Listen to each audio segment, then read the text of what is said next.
eligible for Social Security. Quick math on that, so that's 3,650,000 a year will become eligible. That's what's draining the trust fund that hasn't been enhanced for over 50 years. It's not because it was underfunded. It's because Congress hasn't made any of the changes. So President Biden has said, well, one of the things I think that we can do to fund this, and that he's proposed, is to lift the cap. Now, a lot of people don't even realize that there's a cap on Social Security. So what President Biden is proposing is that we lift that cap on people over 400,000.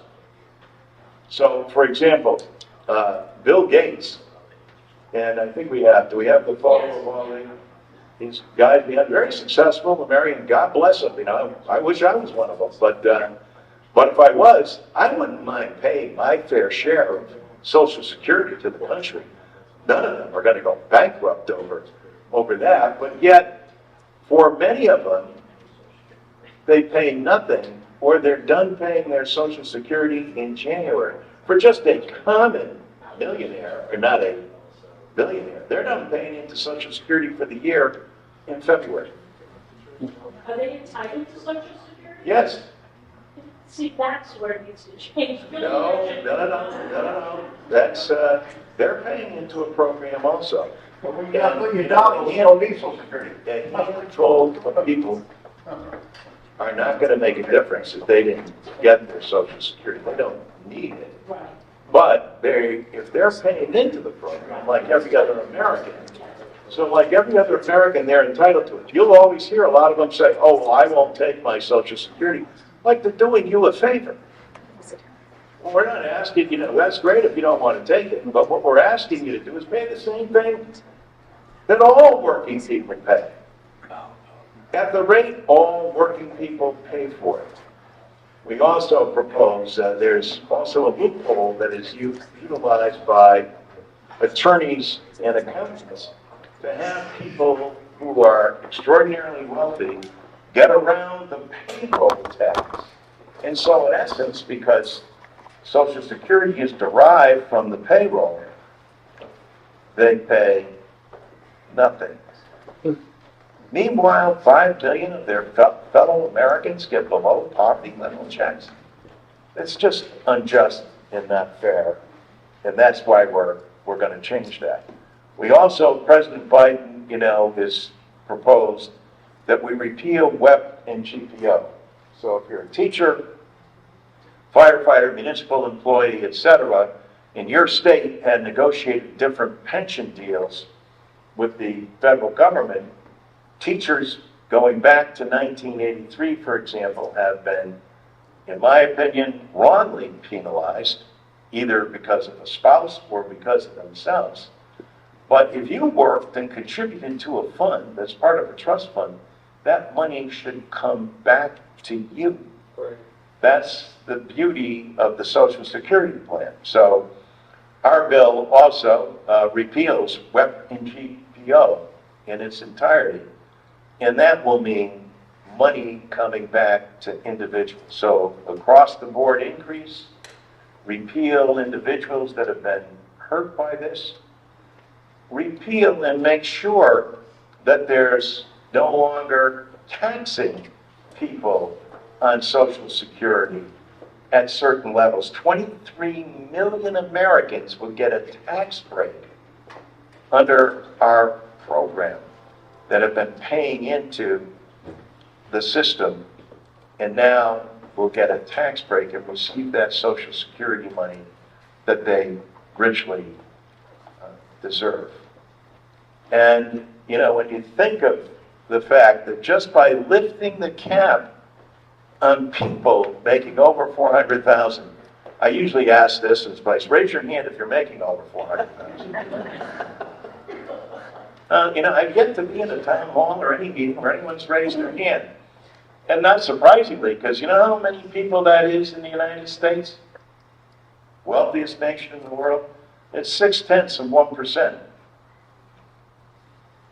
But But if we lifted the cap just on those individuals, that would allow us to enhance all the benefits that I just said and extend the solvency of Social Security into 2066. All important and good news, especially knowing that it's paid for. The other thing the other side likes to say is that, well, you know, we got to be careful about these entitlements. It's not an entitlement because we're concerned about the national debt and deficit. Well, who isn't? Well, let me ask you this. Does Social Security contribute to the debt or deficit? No, not a single penny. Not a single penny. It's its own separate trust fund that you have paid into.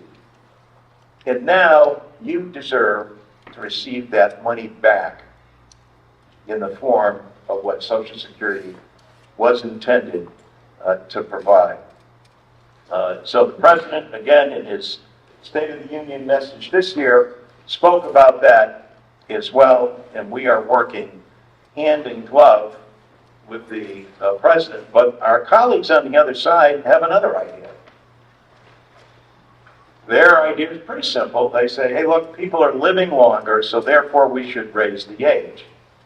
When you ask them, don't you understand that that's a 7% cut in benefits, they kind of go, well, you know, we've got to work this out in a way that we're doing it. So what we need is they want to have a study committee.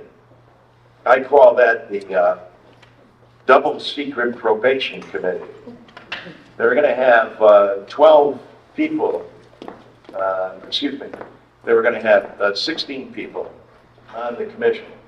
4 were not going to be members of Congress. They were going to be so-called experts, but they couldn't vote, but they could contribute to the conversation. And then 12 members, 6 from the Senate, 6 from the House, who would go behind closed doors. They would have hearings, they said, but they won't tell you what their hearing is going to be about. But they will come out of that with a proposed bill that would be voted on, not when Congress comes back and it comes together, but in the lame duck session before Congress opens up again on a bill that is unamendable and gets an up or down vote in both chambers. Doesn't that sound democratic to you, huh? So there's, and obviously, when you expose them with the details of this, even their own members in conservative groups were saying, hey, wait a minute, this is no way to fix Social Security, or certainly to do this in a democracy. And the interest was the right wing was pointing it out because they said if the Democrats were ever in control and did the same thing, oh my God.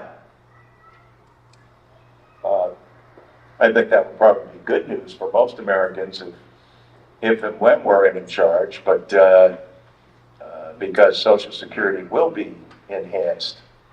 And I'm pleased that we have a president who is committed to doing that well. Now, there are other plans besides Social Security 2100 that are out there. Elizabeth Warren and Bernie Sanders have a plan, but none is as comprehensive as the plan that we have put forward in the House of Representatives, because it addresses all the neglected things that have transpired over 50 years. So if you're going to fix Social Security, fix it. And do it in a manner that will allow even those who have been denied. I was saying this to a number, and I'm a former teacher myself. They say, why aren't you in favor of that H.R. 82? I said, I favor the principle of it. I said, but it's got to be paid for. I said, you can't. They said, well, no, we paid into it, we deserve that money back. I said, you get no argument from me there. I said, but it's in a trust fund, and there are only about 11 states that go through this process. So for the remaining, what would that be, 39 states, they say, well, wait a minute, we paid into that system. And now you're going to take that money out of the trust fund and give it to teachers and municipal employees without the other half of that, which should have been provided by the states or whatever the case may be. And instead, that would come out of everybody's Social Security because it would come out of the trust fund. So I said, no, this has to be paid for. And the pay for, as President Biden has called for, still lift the cap. This is not a difficult thing. And frankly, I think when most billionaires are confronted with that, they go, wow. Again, they're not going to go broke paying the same thing that a working class person has done all their lives, but they pay accountants and attorneys and people a lot of money to avoid paying taxes. And God bless them, etc. Again, I wish I was one of them, but if I was, I'd have no qualm in paying my Social Security or paying what I owe the governments at all three levels, whether it be federal, state, or local. I mean, that's how a democracy functions and operates.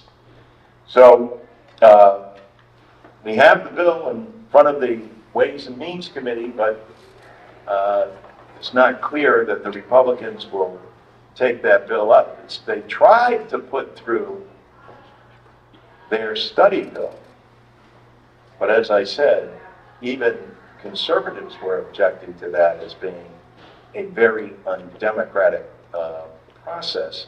And there ought to be public hearings, and bills ought to be amendable to members of Congress. So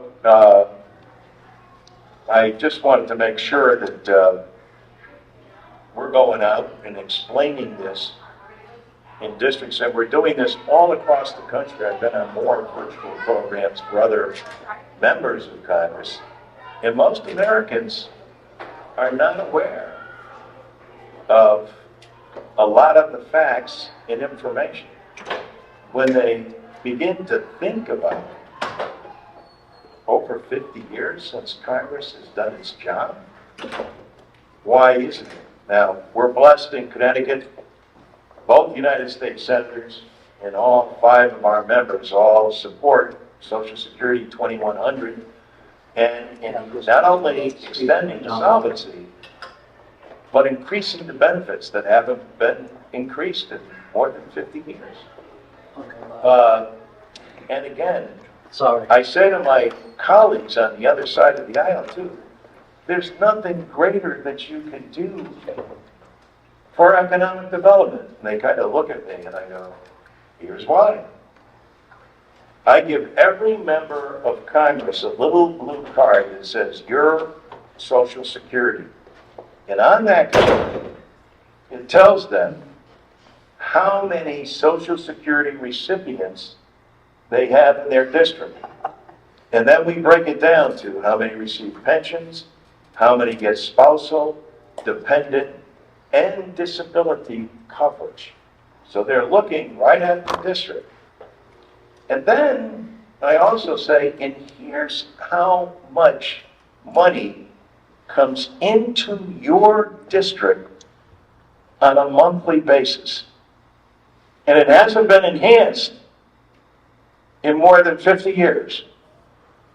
And what do people do with that money when they receive it locally? Where do they spend it?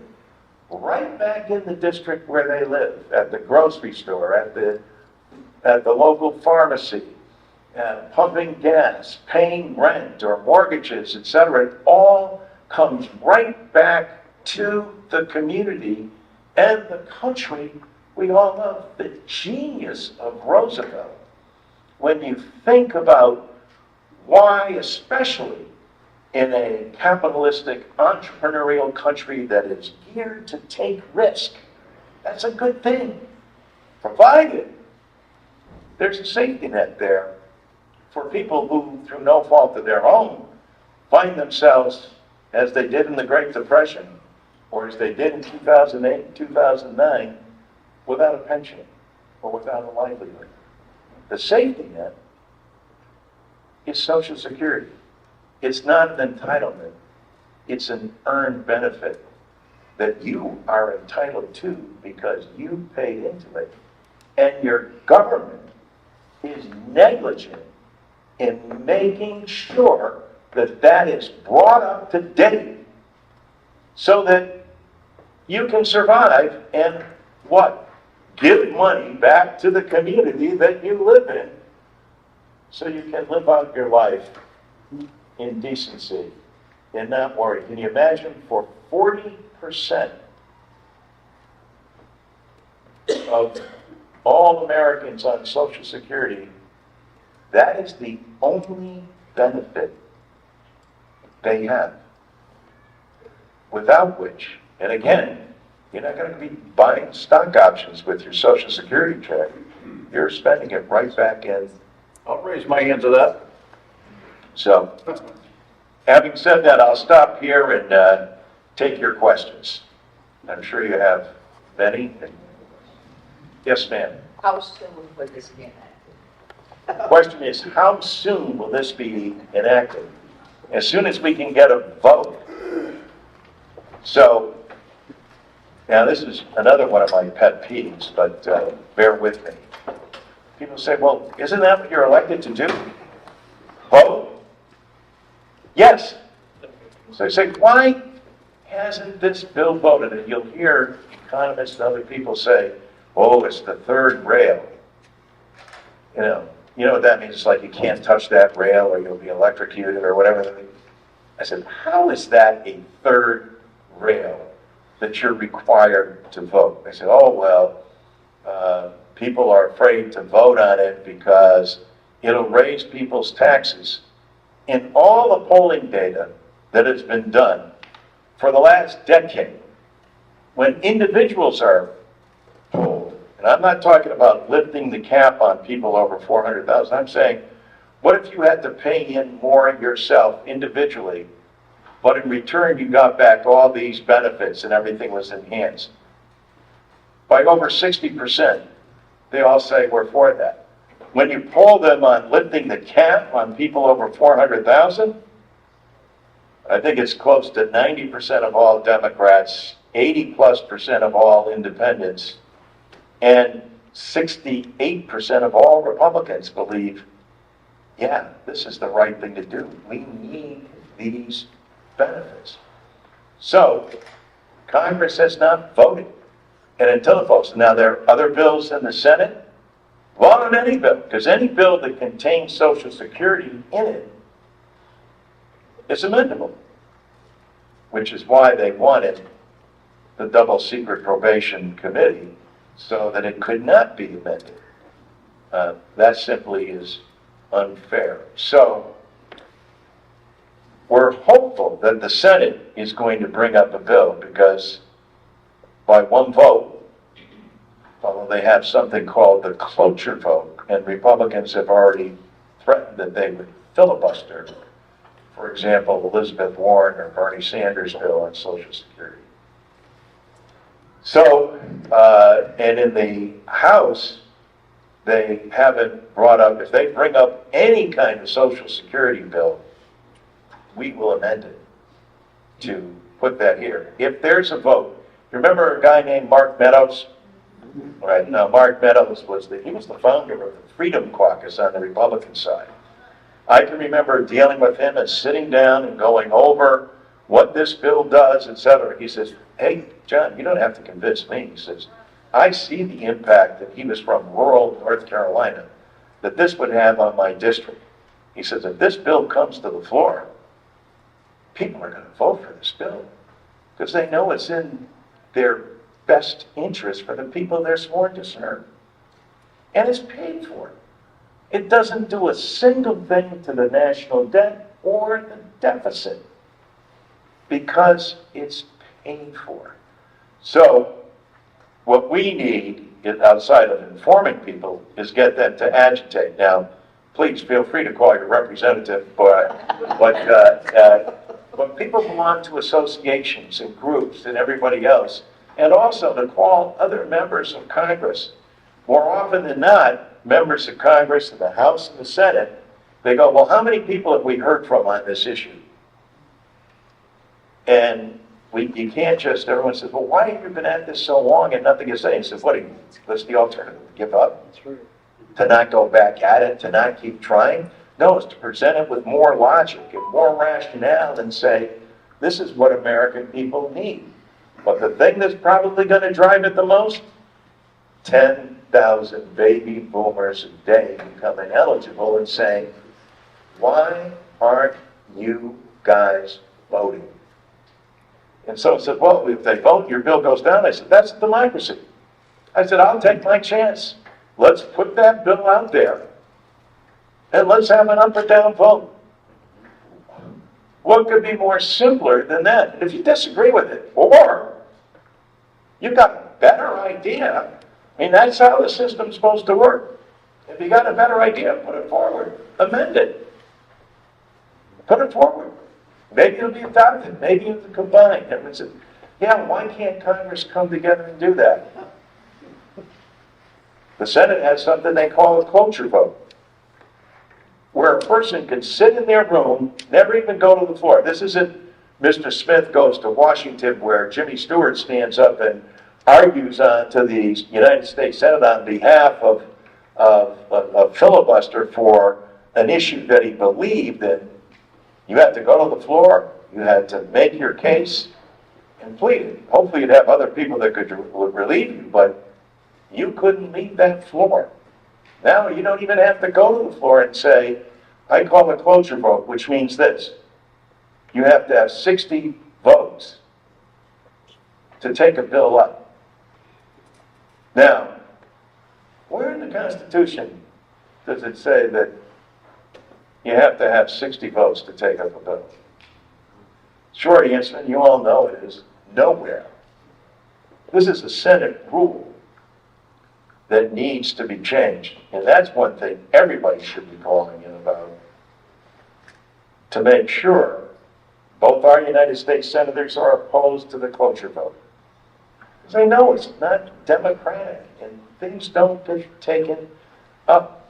And so even though Elizabeth Warren and Bernie Sanders have a bill, and they have 51 Democrats,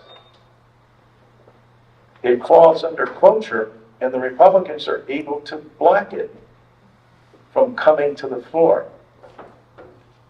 Even when you have a president. Now, I'm proud that the president is turning the heat up on Social Security. He needs to do it more. And Democrats need to talk about when we have 70 million fellow Americans that are on a program that is the lifeline and sustains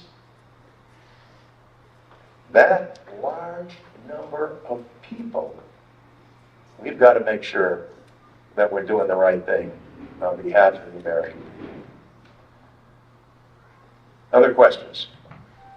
Yes, ma'am. I'd like to know how it's going to be paid for exactly, because Yes. a lot of that stuff is cuts on things, so where is the money going to come from? Because a lot of us have trouble paying the taxes if you raise that. Lifting the cap on people. So, first of all, do you know that there's a cap on Social Security? Yeah. Okay. Do you know what the cap currently is? Roughly, yeah. What'd you say, Nan? It's going up. So it goes up every year. Not fast enough, but it's approximately 169,000. So if you're making more than 169,000, you stop paying into Social Security after that, which is why Bill Gates is done paying on January 2nd. So what President Biden said, even though I would say Social Security isn't a tax, it's an insurance premium, President Biden has said he will not have any tax on people below 400,000. And so he just lifts the cap on people over 400,000. And we close a loophole in FICA where some have used to not pay anything. That is the money that funds all of this, extends solvencies, which is scheduled to be, it's not going to be insolvent, but it'll be, insolvency will be hit so hard that there'll be a 20% drop in the trust fund in 2033. This would not only extend solvency to 2066, but do so in enhancing the benefits. Now, there are some purists that say, well, you shouldn't extend the benefits. You should just put as much solvency in it. I said, at those numbers that people are currently at, I said, how will it be possible for people to survive? Even if you made it solvent for a longer period of time, if you're not helping people who are on the threshold of poverty already with more than 5 million get below poverty level checks, and 18,000 on average for a male, 14,000 for a female. I don't know about you, but I can't look myself in the mirror and say, oh yeah, that would be a good thing. I would do that. Yes, sir. John, all I can say is a philanthropist. Excuse me, let's let this gentleman, we'll get to you. Okay. If you can get these brought to a vote, you just need a simple majority to pass it? If you want to- Yes, yes. I'll just bring it to a vote. And Exactly. It's not that complicated, but when people say, well, why hasn't it been brought to a vote? Because they can call a cloture vote on it. But when they do, they would have to say what they were calling the vote for. And if you're a citizen at home and you're aware that a bill is up that's going to enhance benefits for the first time in 51 years and someone's not willing to take a vote on it, again, if you're like an ultra conservative and you say, here's my best imitation of what some of my colleagues would say about Social Security, who philosophically disagree with it. Because they believe, as I look out across my spread, I'm proud to be an American and stand shoulder to shoulder with everyone that's willing to pull themselves up by their own bootstraps. I'm tired of all these entitlements and handouts that go to people. Why don't they do what I've done all my life and just work and continue to work for a living? I don't care if they have to work all their life. I work all my life. But I managed to put aside money and save it. I did my investments, and I'm willing to work. I'm not looking for any government handout. Far from being a government handout.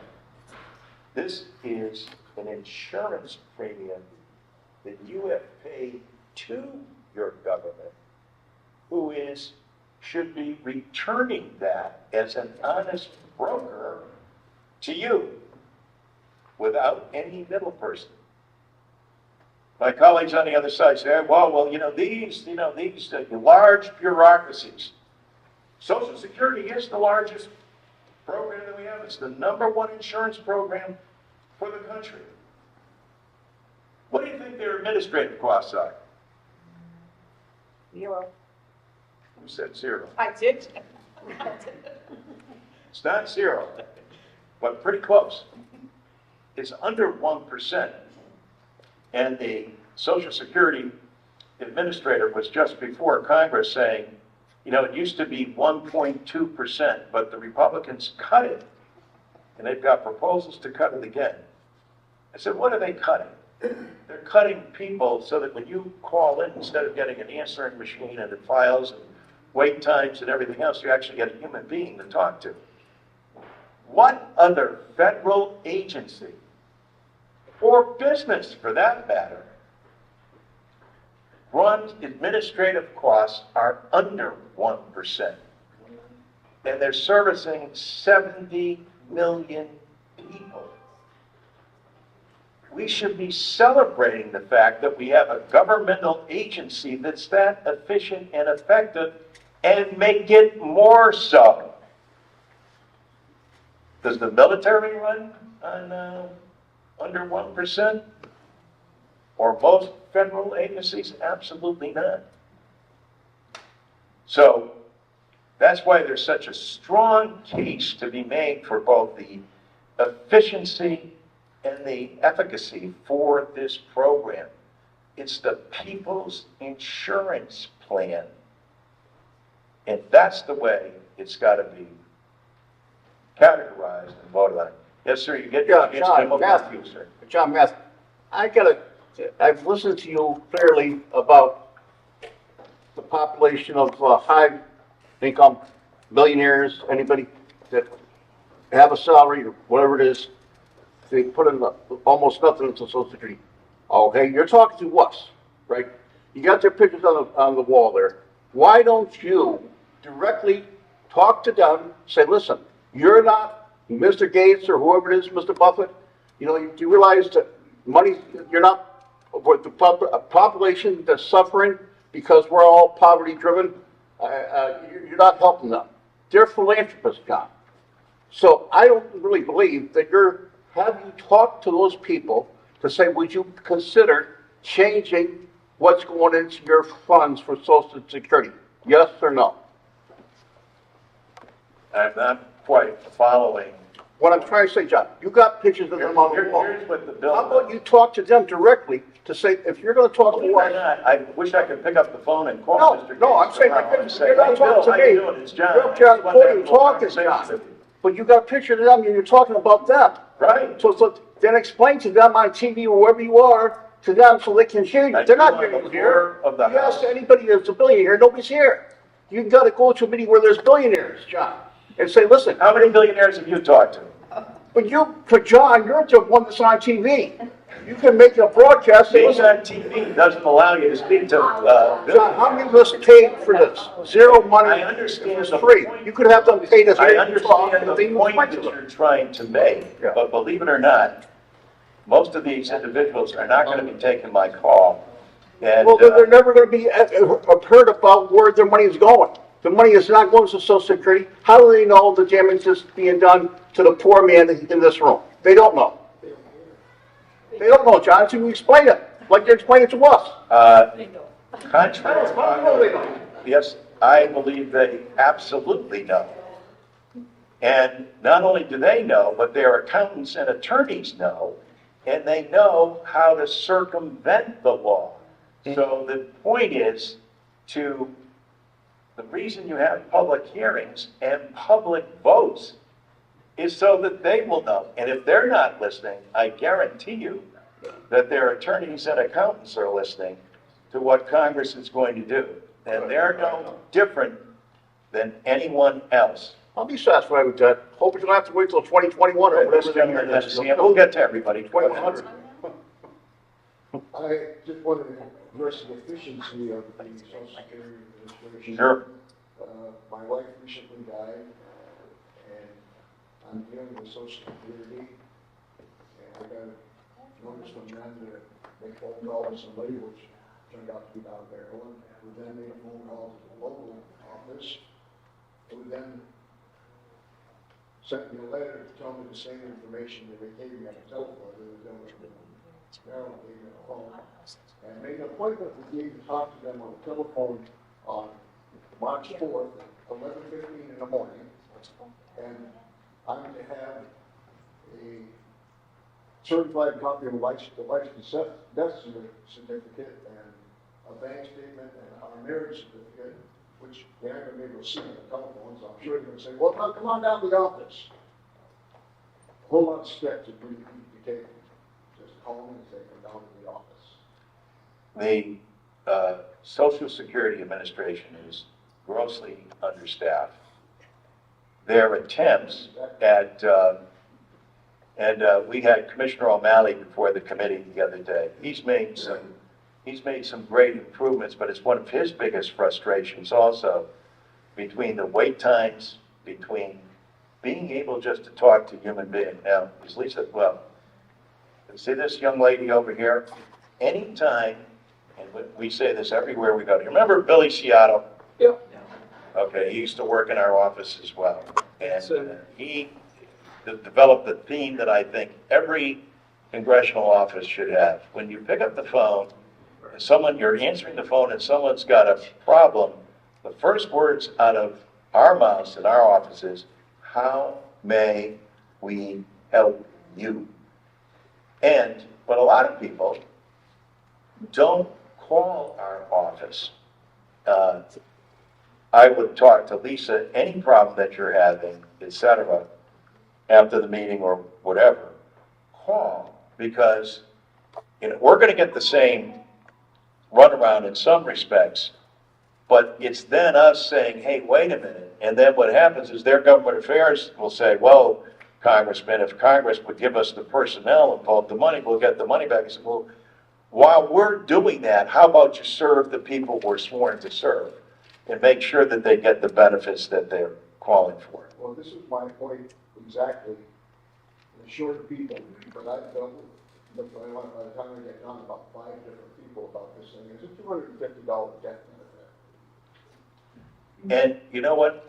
We would really love you to call our office with that, so that when you're sitting on the committee or we have the administrators in front of us, we get to say, here's the facts. Provided you let us use your name and say, here's the facts, etc. But also, and I mean this, on all issues, but especially on Social Security and Medicare, these get complicated. And when it's a complicated issue, or even when it seems like the most simplest response, but you've dealt with 5 people and can't get an answer yet, my blood pressure will be up, and instead of a Starbucks, I might need a martini at this point. Congressman Larson, if we may, just pause on the questions for just one moment. Sure. Thank you so much for all this information. Representative Bobby Gibson is here as well, so I just wanted to give him a few moments to introduce himself, and then we can go back to the questions after. Absolutely. Thank you. Hi, Bobby. Hi, Bobby. Hey, still morning. Good morning, everyone. Good morning, Bobby. I last saw you, Congressman, at John Claiborne. James Claiborne event in Hartford. Good seeing you again. Good seeing you again. I just want to bring greetings from the state of Connecticut. I'm State Representative Bobby Gibson. And let me just say, Congressman Larson has been a champion for seniors ever since I was elected into office. I've been to a number of your events and heard you speak a lot of times. Thank you for what you've done for the most precious part of our community. The state of Connecticut is not getting younger; it's actually getting older. And some studies have said that at some point in time, there will be more people in the state of Connecticut who are over 60 than who are under 60. And so what we have to do is we have to make sure that we are protecting our most valuable citizens and making sure that our most valuable citizens are getting what they deserve. And there's those out there who are not doing that. But Congressman Larson, you've always been a champion for seniors, and thank you for that. There's some important things that he said today. That yes, there are seniors, and I will say that there are billionaires, and I say those billionaires, they know what's going on. They know what's going on, and they know they can contribute and they can help, but they're not doing so.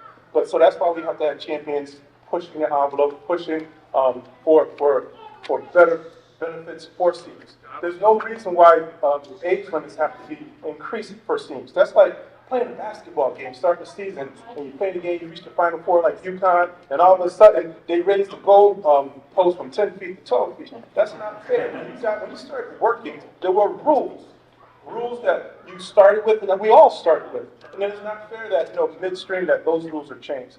So we need to make sure that we continue to come out and support our champions, we're supporting seniors. Some of the things that I've been personally fighting for is fighting against scammers. There's so many scammers out there and people who are trying to take money from people who work hard in life so hard. So I've worked for that. There's a program that I've started called Age in Place that West Hartford is eligible for that will help seniors age in their homes instead of having to leave their homes as they get older. But hey, this is not about me. This is about Congressman Larson. Congressman, thank you for all the work you've done. Thank you, Bob. Thank you. Thank you. One of the things I'm proudest of, too, is having served in Congress is finally, on the Medicare side, there's a lot more that has to be done, but finally getting insulin so that the only cost out of pocket for everyone is $35. And as important to have the government being able to negotiate directly with the pharmaceutical companies And they're just coming up with their second wave of announcements that will show the lowering of prescription drugs, which has wreaked havoc among so many of our senior citizens. So those are, and we need to expand those as well. But the government, more often than not, moves at a pace that's way too slow, et cetera. And I can remember being at a senior center, I think it was in Portland, and a lady said to me, "Hey, Congressman, not for nothing, but by the time you guys get around to doing this, I won't even be here." So, and she says, "What you got to do is vote." I said, "I totally agree with you." She said, "Well, why don't you make that happen?" I said, "I'm trying my level best to make sure it happens, but it takes 218 people to agree." Now, we have 200 signers of this bill. And as a little story I told you before about Mark Meadows, you know, as he said, if that bill comes to the floor for a vote, there's no doubt in my mind that it will pass because of the benefits it's going to provide. Well, what needs to be done is informing the citizens that get confused looking at the TV and everything else that's going on, and the people end up, going, you can't give up. We got to keep fighting for this. You got to champion it, President Biden. I think they should be stepping up. O'Malley, who he's just appointed to take over the Social Security Administration, is doing a fabulous job with cuts with only less than 1% administrative funding. That's why we need to enhance it. Okay, who had the next question? Yes, ma'am. Can I just ask you a question? This is all new to me because I just retired. Yep. But I just was meeting with an insurance agent with Medicare. With Yep. that, I'm getting bombarded with calls and Yep. mailers and everything else. Is it true that the insurance agents that can work with any carrier get paid by the government, like $1,000 per person, that they're not getting kickbacks from the insurance carriers? So what they're saying is you can have a zero premium, cap $8,500 out of pocket, free prescriptions, blah, blah, blah. Or you can pay $10 and have this deductible. But bottom line, he still gets paid. So no matter what I get, he gets a portion. So he's not going to steer me in the wrong direction.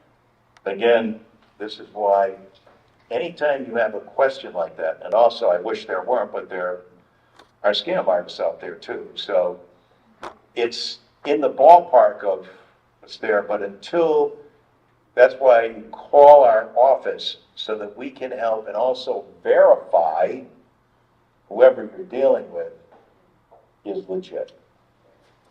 So please do that. That's why we're here. That's why it's so important to get out in the district and talk to people so that they can say, because I don't want to bother you. I don't want to. No. That's what we're here for. And also, we want to know anecdotally what's happening to our constituents so that if we feel, A, they're being scammed or they're getting misinformation, et cetera, that we follow through and correct that situation. The Center of Aging would be somebody that would help out with that? North Central Area Agency on Aging Okay. is the perfect resource. They have trained, they're called choices counselors. They can sit down with you and go over what your needs are, and then you can make an informed decision. That's who I would trust with my mother and myself when it's time for me to make that decision. What's the name again, Lisa? It's the North Central Area Agency on Aging, and I don't know if Rebecca, if you have a counselor. We can connect you, yes, we can connect you with the choices counselor through the senior centers, just because they have their own information. Yeah, they're like the best kept secret ones. Senior centers, they don't really are. Yes, ma'am. I know we all pay taxes, everybody here in this room. We had a refund that we were supposed to get back from the government of a certain amount of money. We're still waiting for a refund from 2021. Somebody hacked into our account, and we cannot have that money. Now we have to go through the process of trying to get it. Somebody hacked it from the IRS, and they want us to do all this work. I don't know where to begin with it. It's a scam. I got scammed on my credit union too. So all of a sudden, Wow. By the credit union? the credit union called me, somebody had wrote out a check in my name because I had paid a bill, erased it. Monica, somebody wanted to get $15,000 on my checking account, which I didn't have anyhow, so that's why they called me because I had that check. I said, well, I mean, so it's kind of like, I'm the person that they're going after, not my husband, me. And it's kind of like, I have to get a PIN number from the IRS now. I start that process, finding out when we're going to get our refund back. Again, call our office, let us sit down with you. Well, that's why I came today. I learned a lot more about Social Security than I realized, which was great. If it wasn't, I didn't appreciate coming here. You can learn all you want about Social Security, but at the end of the day, when you have a problem like this, that needs immediate attention. And now this year's return, we're going to mail in. Our tax person sent it through the internet, and that's probably why they got scammed. But I got scammed with mail too because of my credit union. People calling me and saying somebody wanted to check something. Either way. When something like this happens, what usually runs through our minds too is, how do we fix that? Initially, how do we help you? But then how do we fix this? And what are scammers doing? And because there's all kinds of gimmicks that exist out there. So part of the reason, I mean, my staff makes fun of me, but I can barely use my cell phone, let alone technology. But as it turns out, I feel blessed by it because, you know, nobody's bombarding me all the time because I'm just not a user. I still use my phone that has more gadgets and stuff on it than you can imagine. And I'm constantly saying, well, what was that? How does that work? Et cetera. And you know, you call these places like the IRS, press this one, da da da da da, press this one, da da da da. You get so confused listening to what they're saying to you, and it's like you don't talk to a person. You know, you can't say, wait a minute, this is what I want, I need. I mean, so we tried, but it's frustrating. Thank you. Yes, sir. One thing, you're sort of preaching to the choir here when it comes to Social Security. How do you get Republicans to change their mind? Well, you know that old saying, the Sisters of Notre Dame would say to us, I know I'm preaching to the choir, but it's the choir that leads the singing.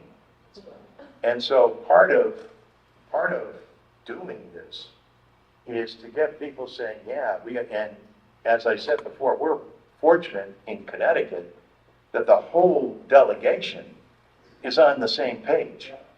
And both senators support Social Security 2100. Both senators are against the cloture vote.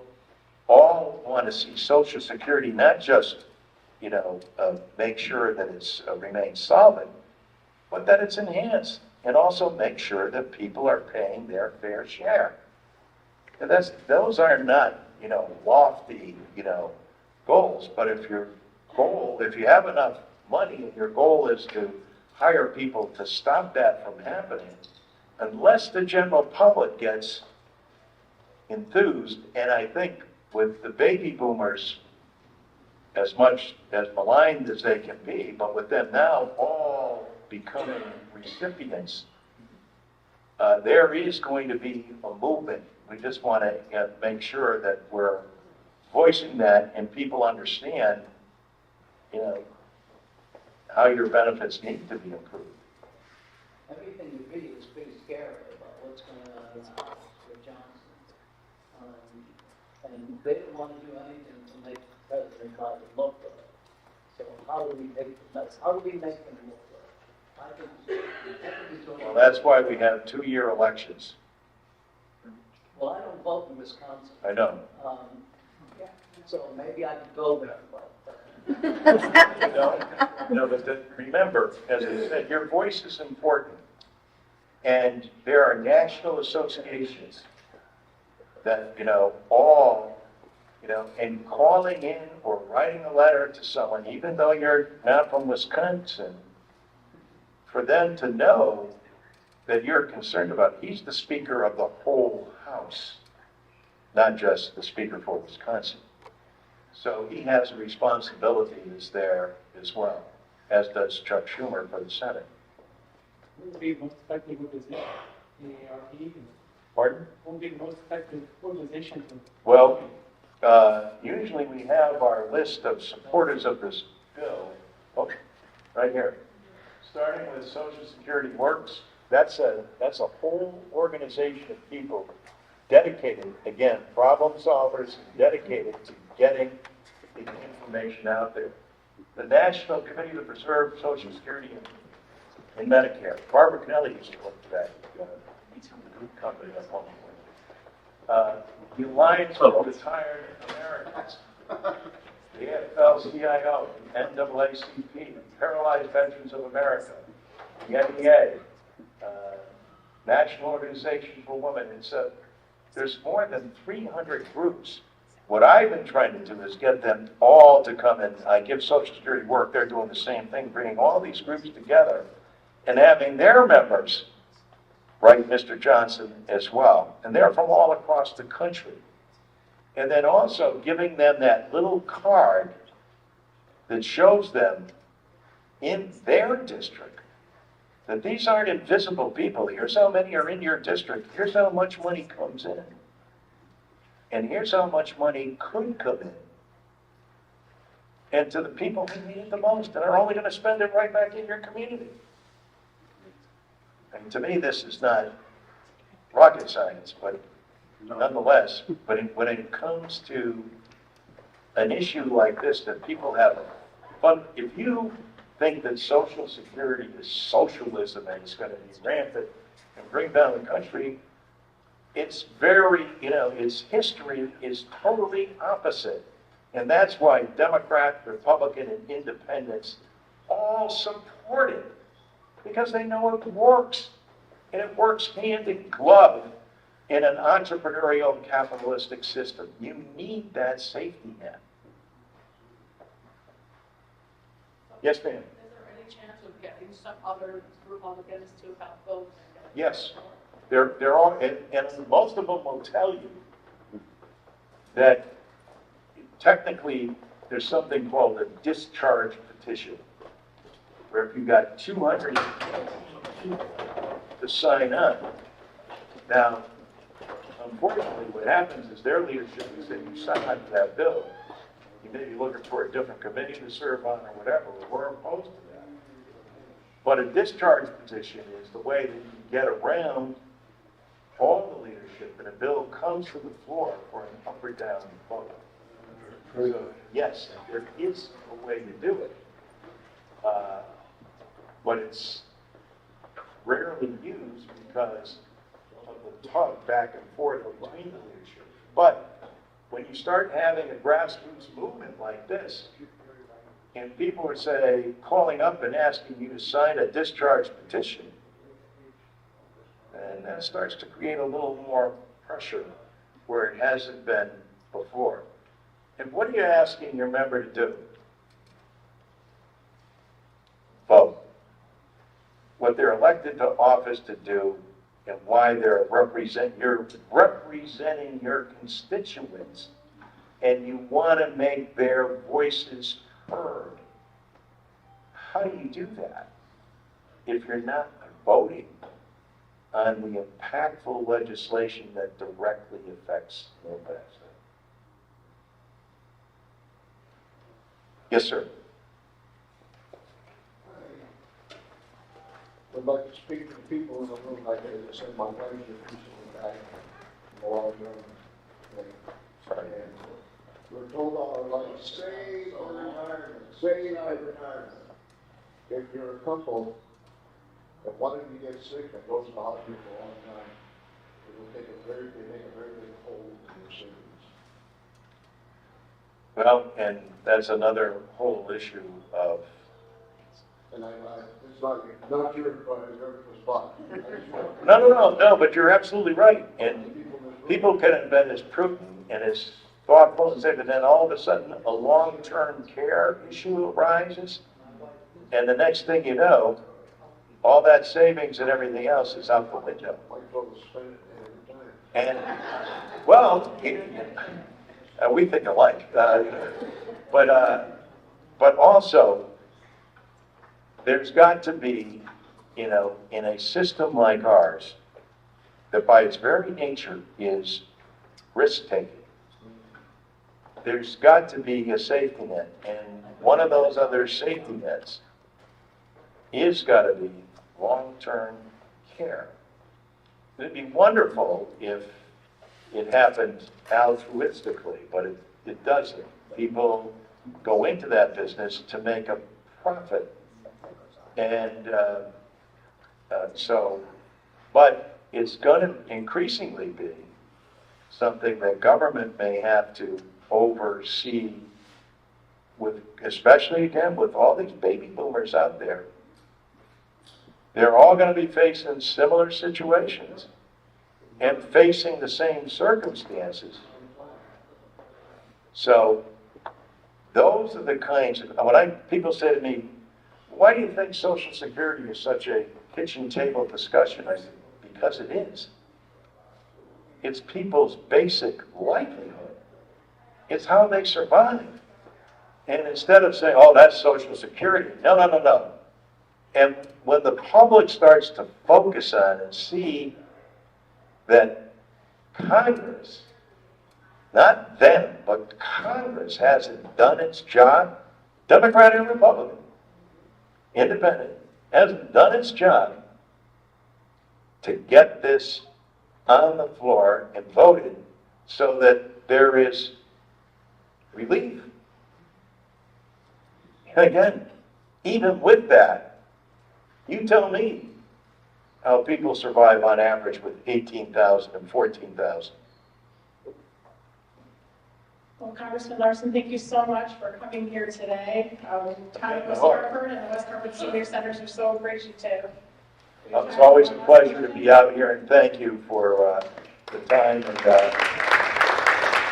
again, please just make sure that if you have a question or something comes up, call our office. You just heard Lisa, and even if she doesn't have the answer, we know who might, or who can be the biggest help, or how we can help you. And that's what, democracy should be all about. Thank you. Thank you. And just a reminder to those that are here, we are having our senior day here at Hartford.